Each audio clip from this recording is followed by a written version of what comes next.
Bom, dando início às nossas resoluções de questões, a gente vai fazer uma breve revisão aqui sobre a velocidade de difusão e efusão. Lembre-se que a difusão está relacionada ao espalhamento do gás, é a capacidade que os gases têm de se misturar e formarem misturas homogêneas, tá? E a efusão está relacionada com a capacidade dos gases ultrapassarem pequenos orifícios. O maior exemplo disso que a gente pode ter são os balões de festa, tá? Que com o passar do dia eles vão secando, tá? A ideia é simples assim. Então, quando a gente fala de velocidade de um gás, então imagine aqui que tu tem um gás X. A velocidade de efusão e difusão desse gás, ela vai ser, esse símbolo aqui é de proporcionalidade. Ela vai ser diretamente proporcional ao inverso da raiz da massa molar dele, certo? Ou então, diretamente proporcional ao inverso da densidade, ou então, diretamente proporcional à raiz da temperatura daquele gás. Então, vamos lá, de uma maneira bem simplificada. Se o teu gás ele é muito pesado, se ele tem uma massa molar grande, a velocidade dele é pequena, certo? Se a densidade dele é muito grande, do mesmo jeito a velocidade vai ser pequena. Agora, o que acontece? Se tu tem uma temperatura muito grande, o teu gás está mais agitado, então a velocidade acaba sendo o quê? Maior, tá? Basicamente isso. E aí, o que a gente vai fazer? A partir dessas informações, a gente é capaz, por exemplo, de olhar para essa molécula aqui do CO2 e a molécula do NH3, por exemplo, vamos comparar nas mesmas condições de pressão e temperatura, tá? Vamos observar que o CO2, a massa molar dele é quanto? 44 gramas por mol. E o NH3, quanto é? 17 gramas por mol. Então, quem tem maior massa molar? É o NH3. Quer dizer, é o CO2, perdão. Então, eu posso dizer tranquilamente que se o CO2 ele é mais pesado, a velocidade dele é menor. A velocidade do CO2 menor do que a velocidade do NH3, tá? Uma outra coisa que vocês não podem esquecer é que tem algumas questões que vão falar o seguinte. A velocidade, por exemplo, do CO2 é 2 vezes a velocidade de um gás X, por exemplo. Aí ele fala que a densidade do CO2 vale A e quer saber quanto vale a densidade de X. Como é que a gente faz? Questão batida. A gente vai utilizar aquela relação das velocidades. Por exemplo, eu posso dizer que a velocidade do CO2 dividido pela velocidade do X vai ser a raiz de quem? De dx sobre d do CO2, tá? Então, são dois modelos de questões que a gente vai fazer aqui. Tem aquelas questões que vão falar dos gases isoladamente, que a gente vai precisar fazer essas análises aqui, da massa molar, da densidade, da temperatura, mas também vai ter questão que vai falar especificamente, um gás tem uma velocidade A, aí o outro gás vai ter uma velocidade B. Qual a relação entre as densidades? Então, aqui nas questões vocês vão ver como é bem tranquilo nesse aspecto aí, tá? Então, vamos direcionar aqui rápido para não perder muito tempo. Então, a primeira questão a gente vai fazer e ela está falando o seguinte: a velocidade com a qual cada gás presente na mistura de NO, SO3, CH2 e CO2 difundirá no ambiente depende diretamente de. Então, pelas alternativas aí, a gente vê, não precisa nem perder muito tempo. Olha bem para cá, A velocidade depende da massa molar, depende da densidade, depende da temperatura. Mas a gente observa que a única alternativa que seria correta aí para a gente seria a letra B, tá? Então, primeira, a gente já coloca aqui letra B.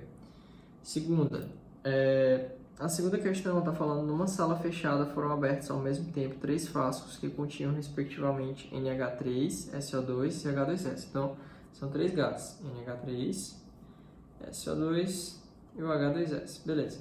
E aí, ela vai falar: uma pessoa que estava na sala a igual distância dos 3 frascos sem tirar o odor desses gases, em que ordem? Então, vamos lá.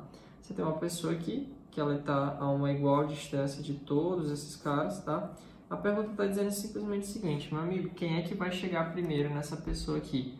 Como a gente já sabe, a velocidade de difusão e efusão de um gás, ela depende desses 3 fatorzinhos aqui, que é a massa molar, densidade, temperatura. Para a gente, a questão não mencionou nada sobre densidade nem temperatura, então o que a gente vai focar é na massa molar, beleza? Então, quando a gente faz a massa molar do NH3, vai dar 17 gramas por mol. Quando a gente bota a massa molar do SO2, lá vocês vão ter tabela, então não vou perder meu tempo dizendo quanto é que é a massa de cada um deles. Então, a massa do H2S vai ser igual a 34 gramas por mol. A gente já sabe que quanto mais pesado o cara, menor é a velocidade dele. Então, o que acontece? Você vai lá e vai colocar simplesmente que a velocidade em ordem, por exemplo, em ordem decrescente, ele quer saber aqui qual é a pergunta mesmo, qual é uma pessoa que estava na sala a qual distância sentirá... Ah, aqui é a ordem, né? Então, primeiro que ele vai sentir o que é mais rápido. Então, a velocidade do NH3 é maior do que a velocidade do H2S, que é maior do que a velocidade do SO2, tá? Então, é basicamente esse o esquema. E aí, a gente consegue observar que essa vai ser a ordem que a pessoa vai sentir os cheiros aí, tá? Beleza. Próximo passo, bora lá, terceira questão. Terceira questão, ela já vai ser uma questão de marcar e, no caso, a gente vai só verificar o que é correto e tentar justificar as que estão erradas, tá? Pra gente aproveitar ao máximo dessas questões. Bom, na questão 3, ele vai te propor o seguinte: a partir das pesquisas de Robert Boyle, foi possível estabelecer a teoria cinética molecular dos gases. Essa teoria afirma que todos os choques entre as partículas de um gás ideal e as paredes do recipiente são perfeitamente elásticos. Sim, é só lembrar lá que a teoria cinética dos gases vai falar exatamente, ó, os gasezinhos estão aqui dentro, todo o tempo se deslocando, e aí a gente tem as colisões entre esses gases e as paredes, ó, elas são ditas perfeitamente elásticas, tá? Então você lembra que tem vários gasezinhos aqui dentro, toda hora colidindo entre si, entre a parede do recipiente, e aí no caso as colisões são perfeitamente elásticas. Então já seria a letra A como correta aí. Mas, o que a gente vai fazer? Eu tinha esquecido de colocar aqui, velho, a resposta da letra... Ah, já botei. Tá, aí na letra B. Nas mesmas condições de pressão de temperatura e pressão, as velocidades de difusão de dois gases são diretamente proporcionais às raízes quadradas de suas densidades. Não, cara, não. Olha pra cá dessa forma. A gente já sabe que velocidade ela vai ser diretamente proporcional ao inverso da massa molar, tá? Ou então, inversamente proporcional à densidade, a raiz quadrada da densidade. Só vai ser diretamente proporcional à temperatura, a raiz quadrada da temperatura, fechou? Então aí a letra B está errada. A gente já viu que era a letra A que estava correta. Por que a letra C está errada? Molde qualquer gás nas condições padrões de temperatura e pressão. CTP. CPTP. Isso aqui é diferente de CNTP, tá? Na CNTP é que a gente tem 22,4 litros por mol de qualquer gás, tá? Não esquece disso. Beleza. Aí o que vai acontecer agora? A gente vai observar... A gente vai fazer agora vai ver a letra E. Letra D. A temperatura constante, o volume de massa de gás é diretamente proporcional à sua pressão, tá? Então vamos lá. Lembra bem aqui comigo, no item D aí, ele está falando, se eu fizer PV igual a N vezes R vezes T, tá? Ele fala aí que, no caso, o volume, se a temperatura ela é constante, o volume ele é diretamente proporcional à sua pressão. Não, lembra o seguinte, ó, se tu tem um êmbolo aqui, sei lá, um cilindro, e aí o que acontece? Imagina que tá bem aqui, bem na tampinha aqui, certo? Aí o que a gente vai fazer? A gente vai diminuir o volume, ó. A gente vai dar uma comprimidazinha nele aqui. E aí o que está acontecendo? Aqui era V0 e aqui vai ser o teu VF. Velho, se tu diminuir o volume, a tua pressão aumenta, lembra? Ó?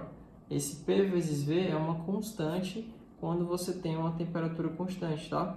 E aí o que acontece? Pressão é inversamente proporcional ao volume, tá? Então por isso que a letra D está errada.